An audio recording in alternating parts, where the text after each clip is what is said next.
मी प्रवीण महाजन, आपण पाहतात news Maharashtra express.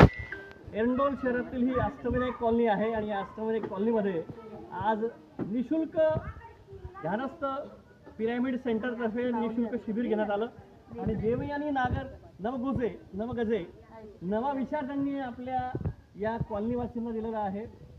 Meditation जीवनात किती आवश्यक आहे, ध्यान धारणा किती आवश्यक आहे, म्हणजे मी तर म्हणतो धावणे आणि ध्यान धारणा करणे हे जर आपण केलं तर आपल्या मेंदूमध्ये सकारात्मक बदल घडतात। तेच त्यांनी पण आपल्या आजच्या व्याख्यानातून सांगितलेलं आहे।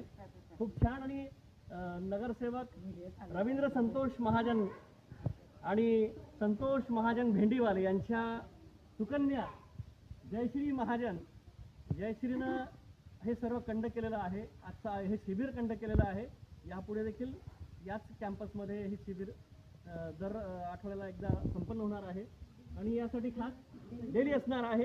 आणि दुसरी गोष्ट, या छान अशा शिबिरामध्ये या शहराच्या उपनगराध्यक्षा सुनीता रुपेश माडी आणि नवनिर्वाचित नगरसेविका कमलबाई गोपाल पाटील, गोपाल दादा सोबत तिच्या पाठीमागे देखील आमचे काकासाहेब आहेत आणि आज रवींद्र महाजन नगरसेवक या सर्वांनी हा कार्यक्रम कंड केलेला होता। आणि या ठिकाणी सर्व नारी शक्ती आपण पाहतोय, एक नवा विचार, नवा प्रवाह, एक नवी ऊर्जा घेऊन या कॉलनीमध्ये आता नव प्रेरणा शिबिर, एक पिरॅमिड शिबिर या ठिकाणी रोजच असणार आहे। तर चला तर मग आपण या शिबिराचा लाभ घेऊया।